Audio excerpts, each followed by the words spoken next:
আসসালামু আলাইকুম রহমতুল্লাহ। আলহামদুলিল্লাহ, আজকে অনুষ্ঠিত সাব ব্যাংক এবং একটা ফিনান্সিয়াল ইনস্টিটিউশনের যে রিটেন ম্যাথ সেগুলো আমরা সমাধান করতে চলেছি। ইতিমধ্যে আমরা পেজে সমাধানটা সফট কপি বা পিডিএফ আকারে পিডিএফ ফরম্যাটে দিয়েছি, তো তারপরেও এটা ভিডিও আকারে দেওয়া দরকার বলে মনে করছি। তো সেক্ষেত্রে আমাদের প্রশ্ন শুরু হবে 5-1 থেকে। তো 5-1 নম্বর প্রশ্নটা আমরা একটু পড়ি। বলা আছে there are two crosswise roads of breadth 1.5 meters just in the middle of a field, length 50 meters and breadth 40 meters. What is the area of two roads?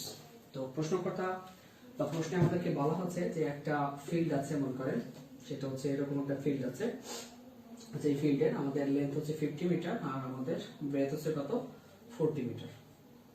আচ্ছা, এখন বলা আছে এই ফিল্ডের মধ্যে থেকে দুইটা রোড চলে গেছে এবং তারা কিভাবে গেছে, ক্রস করছে, ক্রসওয়াইজ দুইটা রোড গেছে। এবং প্রশ্নে বলা হয়েছে যে আমাদের এটা কত, ব্রেথ হচ্ছে 1.5 মিটার।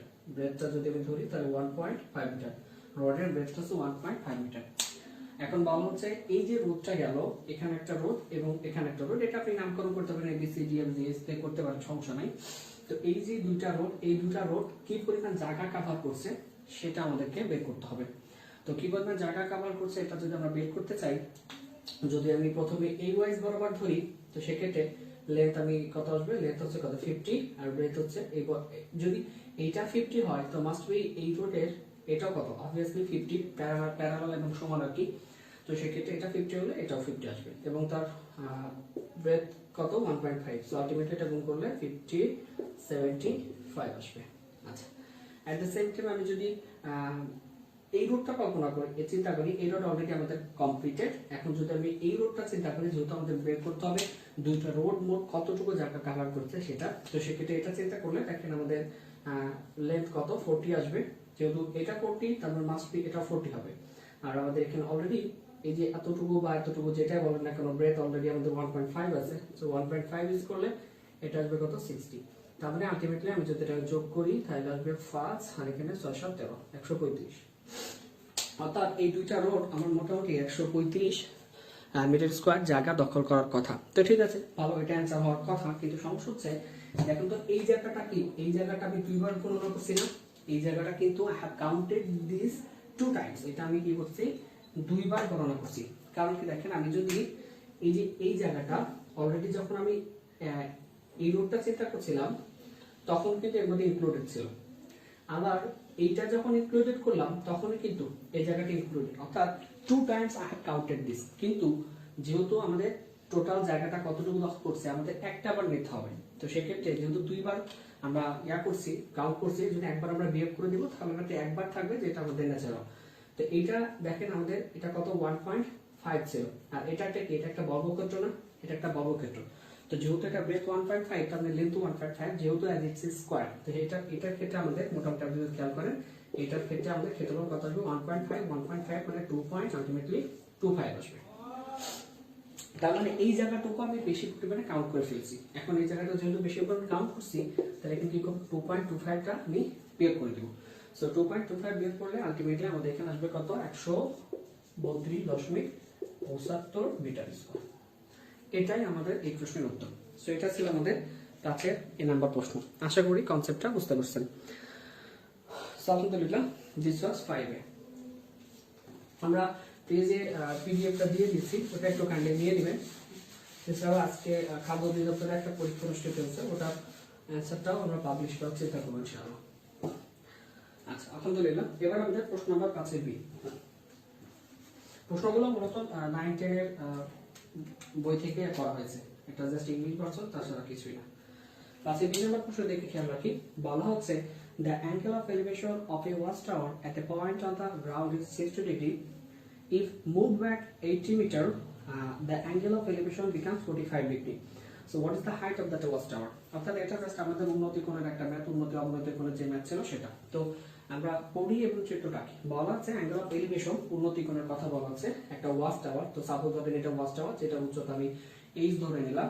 তো সেই উন্নতি কোণটা কেমন, এটা সাপোজ ধরেন আমাদের মোটামুটি আলটিমেটলি 60 ডিগ্রি কোণ কমে করছে।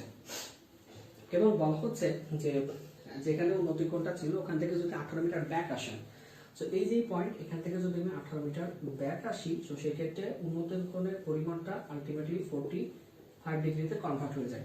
এখন প্রশ্নে জিজ্ঞাসা করা হচ্ছে আমাদের এই ওয়াচ টাওয়ারের উচ্চতাটা কত। তো সাপোজ আমি এতটুকু তো জানতাম না, এতটুকু আমি কি করলাম, এক্স ধরে নিলাম। কেন এক্স ধরে নিব? বিকজ আপনি যদি এখানে tan থিটা ইউজ করতে চান, যদি tan থিটা ইউজ করতে চান, এটাকে নাম দিতে পারেন, সমস্যা নাই। tan থিটা কি লম্ব বাই ভূমি, সো লম্ব কতটুকু এটা, তার মানে এটা কত এইচ, আর এতটুকু তো একটা মান আমাদের এক্স্যাক্টলি দরকার আছে। তো এটা যেহেতু আমি জানি না, আলটিমেটলি এখানে কি করলাম, এইচ লিখে এক্স লিখে দিলাম। আচ্ছা, এখন আমাদের tan কতটুকু, প্রথমে আমরা এতটুকুর জন্য কাজ করে নিই। সো tan থিটা মানে 60 ডিগ্রি ইজ ইকুয়াল টু কত, h by x, and tan 60 degree মানে √3 h by x, so h is equal to কত আসবে, √3 গুণিত x।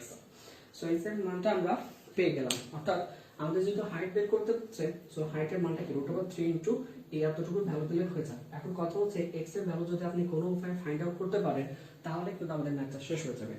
পরবর্তী কন্ডিশনে যাই, যখন আপনি 18 মিটার ব্যাক করছেন, আচ্ছা যখন 18 মিটার ব্যাক করছেন তখন আমাদের অবনতি কোণ 45 ডিগ্রি। আচ্ছা, যখন এই একই জিনিস আমরা একটু tan 45 ডিগ্রি থেকে করে দেখি। দেখেন tan 45 ডিগ্রি যখন করছেন তখন কিন্তু টোটাল ভূমিটা এটা, আর টোটাল ভূমিটা তখন কত বলেন তো, এতটুকু যদি x হয় আর এটুকু 18, so I can say it's a 18 plus x, কতটুকু এখান থেকে এতটুকু। সো লম্ব কতটা, লম্ব হচ্ছে h, আর ভূমি কতটুকু 18 প্লাস x। এখন tan 40 ডিগ্রি মান 1, so 1 is equal to h by কত 18 প্লাস x। সো আলটিমেটলি আপনি যদি এখান থেকে সমাধান করেন, so h is equal to কত 18 প্লাস x, h এর মান কত √3x। সো এটা আমরা বসিয়ে দিই এখানে, √3x সমান 18 প্লাস x। আচ্ছা, তো আমরা এখানে এটা উপরে নিয়ে আসি সমাধান করার জন্য। সেই ক্ষেত্রে কি আসবে, √3x minus x is equal two 18। আমার যেহেতু x এর ভ্যালু লাগবে, সো আমি এখান থেকে কি করতে পারি, x টা কমন নিতে পারি। So √3 minus 1 is equal to কত 18, and x is equal to কত 18 বাই √3 মাইনাস 1। এটাকে √3 মানে কত 1.73, আর 1 থেকে বিয়োগ করলে কত আসবে 2.73 মতো আসবে। তো এটা ক্যালকুলেট করতে পারেন, সমস্যা নাই। তারপর আমি এখানে বিয়োগ করলাম, বসিয়ে দিলাম √3 গুণিত x এর মান কত আছে 18 বাই √3 মাইনাস 1। এখন এটা যদি একটু সহজ হিসাব করেন আপনি, √3 মান অলরেডি 1.73 আছে, আর এখানে 1.73 মাইনাস 1, তার মানে 2.73 আসবে। ওটা দ্বারা 18 কে ভাগ করে আপনি যদি √3 দিয়ে গুণ করেন, সো আলটিমেটলি এটার आंसर আসবে 42.58 মিটার। হ্যাঁ, এটার आंसर আসবে 42.58 মিটার। সো এটাই ছিল আমাদের এই প্রশ্নের উত্তর, অর্থাৎ AH সমান 42.58। পরবর্তী প্রশ্ন 5 সি। আচ্ছা, 5 সি থেকে বলা হচ্ছে among 80 students at a college, 20 take mathematics, 30 take English, and 12 take both mathematics and English. Find the number of students who take প্রথম কথা বলা হচ্ছে যে ম্যাথমেটিক্স আর ইংলিশ, দ্বিতীয় প্রশ্ন বলা হচ্ছে neither mathematics nor English। তো এটা আমাদের ওভারলেপিং সেটের প্রশ্ন। তো সেক্ষেত্রে 5 সি প্রশ্ন আমাদের প্রথমত কি চেয়েছে যে ম্যাথমেটিক্স অর ইংলিশ, অর্থাৎ they are required to us mathematics or English আমাদেরকে বের করতে হবে। এখন এক্ষেত্রে আপনারা সূত্র জানেন যে সূত্রটা ছিল n of a union b equal to n of a plus n of b minus n of a intersection b, ওই সূত্রটা একই, তাছাড়া এখানে কিছুই না। তো সেক্ষেত্রে ম্যাথমেটিক্স কতজন নেবে n of m প্লাস আমাদের ইংলিশ কতজন এটা minus n of m intersection b। সূত্রটা আমাদের জাস্ট আশা করি আপনাদের মাথায় আছে যে আমাদের n of a union b is equal to n of a plus n of b minus n of a intersection b, সেটা ইউজ করছি। এখন প্রশ্ন অনুযায়ী আমাদের ম্যাথমেটিক্স কতজন নিয়েছে 20, সিঙ্গেল ম্যাথমেটিক্স 20 প্লাস আমাদের ইংলিশ কতজন নিয়েছে 30 নিয়েছে, এবং বোথ নিয়েছে কত 12। তো সেই ক্ষেত্রে আমি যদি সমাধান করি তাহলে 50 12 38, এটাই প্রশ্ন হতো।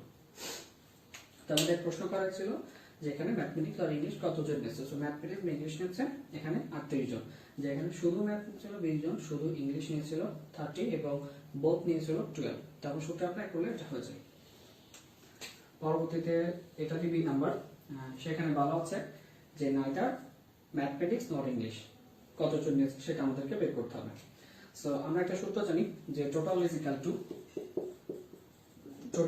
Two all single minus both plus none। সূত্রটা খুব গুরুত্বপূর্ণ, অফার রেটিং সেটের একটা ইম্পর্টেন্ট সূত্র, তো আপনারা এটা মাথায় রাখবেন যে total is all single minus both plus না। এখন অল সিঙ্গেল বলতে সিঙ্গেলি একটা একটা করে সাবজেক্ট ঠিক কতজন গেছে সেটা আমরা দেখবো। তার মধ্যে আমাদের টোটাল কত বলে দিছিল, টোটাল আছে আমাদের 80, টোটাল স্টুডেন্ট আমাদের 80, যেহেতু আমাদের এমন 80 স্টুডেন্ট বলছিল, তো টোটাল স্টুডেন্ট 80।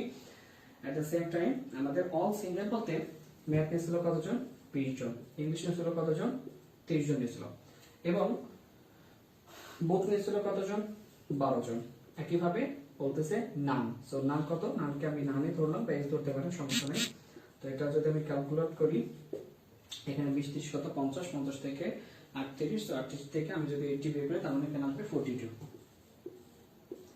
এটাই প্রশ্ন। অতএব 42 জন আমাদের কি নাইদার ম্যাথমেটিক্স নর ইংলিশ নিয়েছিল। এটাই এই প্রশ্নের উত্তর। পরবর্তী প্রশ্ন নাম্বার 5 এর ডি। 5 এর ডিটা ত্রিকোণমিতি থেকে করা হয়েছে, এটাও 9 থেকে জাস্ট কপি পেস্ট করা, তাছাড়া কিছু না। 5 এর ডিটা আপনি দুই তিন ভাবে করতে পারেন কমপক্ষে। সো আমরা একটা ইজিয়েস্ট ওয়েতে যাই। বলা আছে find theta if theta is an acute angle and 7 sin square theta plus 3 cos square theta is equal to 4. So they have given it to us 7 sin square theta plus 4 sin square theta is equal to 4. এটাই মনে প্রশ্ন, 7 sin square plus 3 cos square theta, sorry 7 sin square theta plus 3 cos square theta is equal to 4. তো এখানে solve করার কথা হচ্ছে দুইটা জিনিস দেওয়া আছে, একটা সাইন একটা কস দেওয়া আছে। হয় আপনি এগুলো এই সাইনকে আপনি কজে কনভার্ট করে নেবেন, না তো কসকে সাইনে কনভার্ট করে নেবেন, যে কোনো একটাতে কনভার্ট করলেই হয়। বা এটাও যদি আপনি না করতে চান তো এখান থেকে টেনে কনভার্ট করে ম্যাথটা সলভ করা যায়। তো সবথেকে সহজ হয় আমার মনে হয় সাইনে কনভার্ট করা। So 7 square theta plus 3 cos square theta কে find 1 minus sin square theta is equal to 4। Then I can write 7 sin square theta plus 3 minus 3 sin square theta is equal to 4. So ultimately এটা মিলে কত, 4 sin square theta সমান 4, এই 3 আমি বসে নিয়ে গেলে 4 minus 3, so ultimately আসে 4 sin square theta is equal to 1। যদি এটা আসে থাকে তো তাহলে আমরা এখান থেকে লিখতে পারি, কি লিখতে পারি, sin square theta is equal to 1/4। আমি যদি উভয় পক্ষে রুট করে দিই, sin theta is equal to 1/2 plus minus divide করলাম। So sin theta is equal to sin কত ডিগ্রি হাফ, মাথায় রাখবেন sin 3 ডিগ্রি মান হাফ। সো sin 3 ডিগ্রি রাখলাম, sin ক্যান্সেল আউট উভয় পক্ষ থেকে, theta is equal to 30 degree. এটা অনেকভাবে করা যায়, বাট আমার যতদূর মনে হয়েছে sin ধরে এভাবে করাটাই উত্তম এবং সবথেকে সহজ বলে মনে করছি। সো আলহামদুলিল্লাহ এটাই প্রশ্ন উত্তর। আবারও বলছি sin কে cos বা cos কে sin এ কনভার্ট করে ম্যাথটা করা যায়। ঠিক একইভাবে এখান থেকে tan এরও ম্যাথটা করা যায়, but I think that's are complex, so that you should follow this type of steps. এটা যদি দেখেন তাহলে ইনশাআল্লাহ ভালো হবে। সেটাই ছিল আমাদের ম্যাথের ডি নাম্বার ম্যাথ। পরবর্তী প্রশ্ন ই এবং লাস্ট প্রশ্ন কি, এটা সিরিজ টাইপ করা হয়েছে। এই নাম্বার প্রশ্নটা আমাদের করা হয়েছে সিরিজ টাইপে। সো এই নাম্বার প্রশ্নে বলা আছে a man agrees to refund the loan of টাকা 7900 in few installments। আচ্ছা কিছু কিস্তিতে একজন মানুষ 7900 টাকা শোধ করবে। Each installment is টাকা 5 more than the immediate past installment. If the first installment is টাকা 100, in how many installments will the man be able to refund the amount? অর্থাৎ একজন মানুষ 7900 টাকা কিস্তিতে শোধ করবে। তো এটা শোধ করতে গেলে সে কি করবে, প্রথম যে কিস্তিটা সে দিবে, প্রথম কিস্তি 100 টাকা আর কি, পরবর্তী কিস্তিগুলো 5 টাকা বেশি করে দিবে। প্রথমটা 100 দিলে পরটা 105 এভাবে দিবে আর কি। তো সেক্ষেত্রে কতটা কিস্তি দিলে তার লোনটা শোধ হবে সেটা আমাদের প্রশ্নে জানতে চেয়েছে। তো এক্ষেত্রে আমরা একটু দেখি যে ফার্স্ট ইনস্টলমেন্টটা কত, এটাকে সিরিজে ফেলা যায় কিনা একটু চিন্তা করি। সো আমি যদি বের করি first installment is equal to কত 100, তার মানে এখান থেকে যদি সেকেন্ড ইনস্টলমেন্ট বের করতে চাই সো 105 আসবে। যদি থার্ড ইনস্টলমেন্ট বের করতে চাই তাহলে 105 প্লাস 5 মানে 110 আসবে। তার মানে কি এটা একটা সিরিজ। তো সেক্ষেত্রে কতগুলো আমাদের প্রশ্ন জিজ্ঞাসা করা হয়েছে, ঠিক কতগুলো কিস্তিতে আমরা লোনটা শোধ করতে পারবো। তাহলে এটাকে আমি জাস্ট এ ধরি, এটাকে প্রথম পদকে ধরি, আর এটাকে আমি ডি ধরতে পারবো কিভাবে, এটাকে ডি যদি ধরতে চাই তাহলে কত, ডি ইকুয়াল টু 105 মাইনাস 100, দুইটা difference equal to 5, D equal to কত আমাদের এটা আসলো। এখন আমরা তার সূত্র জানি, সমষ্টি সূত্রটা কি জানি, আমাদের n/2 2a plus n minus 1 into D, এই সূত্রটা জানি। এবং এই সমষ্টির সূত্র যদি আপনি রাখেন এবং এটার মাধ্যমে আপনাকে কত টাকা শোধ করতে হবে, এটার মাধ্যমে আপনাকে ৭,৯০০ টাকা শোধ করতে হবে। তো সেক্ষেত্রে আমি যদি মান বসিয়ে দিই, 2 ইন্টু এর ভ্যালুটা কত হবে 100, প্লাস n এর মানটা আমরা বের করবো, d এর মান কত 5 is equal to ৭,৯০০। সো এই জাস্ট একটা সিম্পল ক্যালকুলেশন আছে, এখানে যে সিম্পল ক্যালকুলেশন 2 দিয়ে এখানে গুণ করে দিতে পারে, তারপর এখানে 200 আসবে, 5n - 5 আসবে। তো সিম্পল ক্যালকুলেশনটা যদি আপনি করেন, আমি আবার বলি, প্রশ্নে জিজ্ঞাসা করেছেন জাস্ট আপনি কত ইনস্টলমেন্টে কিস্তিটা শোধ করতে পারবেন, যে ক্ষেত্রে আপনার প্রত্যেকবার কিস্তির পরিমাণ 100, 105, 110 এভাবে বাড়তে থাকবে। So that's means a series. তো এটাকে সমাধান করতে গেলে জাস্ট আমরা কি করলাম, আপনাকে টোটাল কত এসএম মানে টোটালটা এই পরিমাণ টাকাটা শোধ করতে হবে, অর্থাৎ এই পাশে যে এসএটা লিখি আমরা সমষ্টি লিখি, এই পরিমাণ টাকা শোধ করতে হবে, যেখানে কি প্রথম পদ 100, আমাদের difference common difference is equal two 5 and you have to find out the value of a। আপনি যদি এটা ক্যালকুলেট করেন then you will get the value n is equal to কত 40। এটা সিম্পল একটা ক্যালকুলেশন, আমি করলাম না, আপনারা সিম্পল ক্যালকুলেশনটা করবেন, তো তাহলে আশা করি এখান থেকে আপনারা অ্যান্সারটা পাবেন। তো এটা ছিল আমাদের 5 নাম্বার প্রশ্ন, অর্থাৎ এই 5টা প্রশ্নে আমাদের আজকে কম্বাইন্ড যে 7টা ব্যাংক এবং একটা ফাইন্যান্সিয়াল ইনস্টিটিউশন সেখানে ছিল। তো ঠিক আছে, আলহামদুলিল্লাহ, ভালো থাকবেন ইনশাআল্লাহ। যদি কোনো ম্যাথে প্রবলেম হয়ে থাকে আমাকে কমেন্ট বক্সে জানাবেন। আসসালামু আলাইকুম।